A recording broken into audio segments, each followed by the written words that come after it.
राधे राधे दोस्तों। हमारी कहानी है पत्नी का पत्र। पत्नी का देहांत हुए 15 दिन हो चुके थे। बेचारा पति अकेला बैठा हुआ पुरानी यादों में खोया हुआ था कि अचानक उसे पत्नी का लिखा हुआ पत्र मिला, जिसमें लिखा था, प्रिय पति देव, मुझे पता चल चुका है कि मुझे कैंसर है। मैं यह भी जानती हूँ कि मेरे पास अब बहुत कम दिन बचे हैं। मुझे यह भी पता है कि आपने मेरे इलाज में अपनी सारी जमा पूंजी खर्च कर दी है। सारे गहने बिक चुके हैं। कितनी मेहनत से बचत करके जो प्लॉट हमने खरीदा था, वह भी मेरी बीमारी की भेंट चढ़ चुका है। ये सारी बातें मुझे नहीं बताओगे तो क्या मुझे पता नहीं चलेगा? आपकी अर्धांगिनी हूँ। जिंदगी के 12 साल आपके साथ गुजारे हैं। आपके चेहरे को पढ़कर जान जाती हूँ आप किस हालत में हो।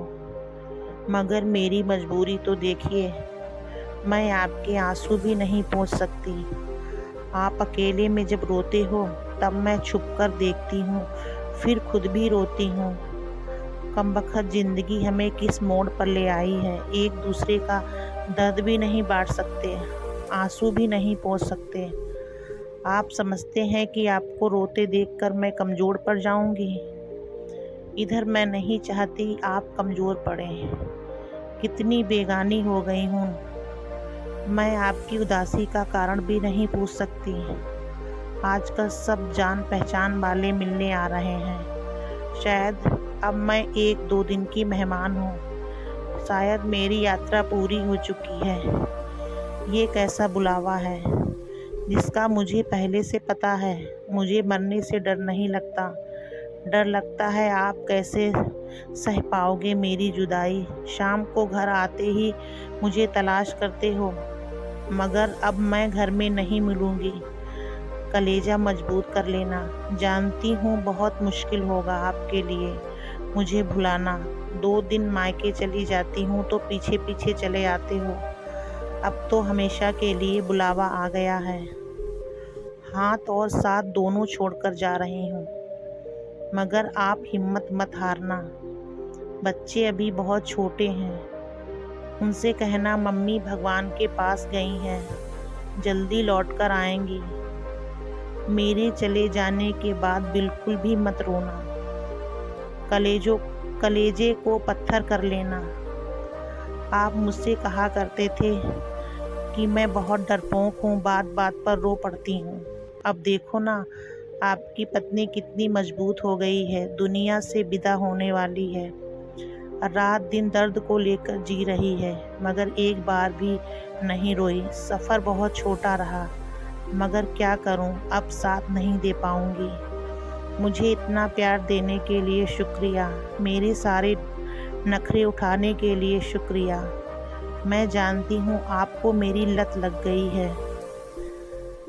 आपको मुझे भुलाना बहुत मुश्किल है, मगर आपको खुद को संभालना होगा। रोज़ टाइम पर नहा लेना, टाइम पर खाना खा लेना, क्योंकि आपको ये सब याद दिलाने के लिए आपकी पत्नी अब नहीं रहोगी। अब मैं ना रहूँगी। अब आलस करना छोड़ देना। जब तक मैं थी, आप घर की हर चिंताओं से मुक्त थे।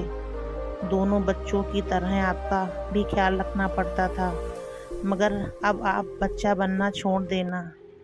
अब रूठना छोड़ देना, क्योंकि आपको मनाने के लिए अब आपकी पत्नी नहीं रहेगी। अब टूटना भी छोड़ देना, क्योंकि आपकी हिम्मत बढ़ाने के लिए आपकी पत्नी नहीं होगी।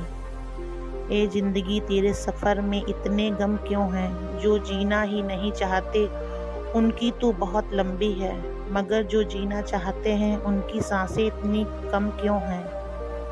ए ज़िंदगी, अब और नहीं लिखा जाता। हाथों में दम बिल्कुल भी नहीं है, फिर भी लिख रही हूँ। आप 2 दिन से सोए नहीं थे, इसलिए आज गहरी नींद में सो रहे हो।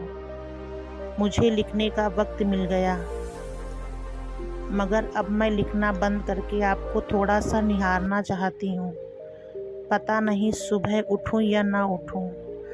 आज आखिरी बार आपके हाथों का तकिया बनाकर सोना चाहती हूँ।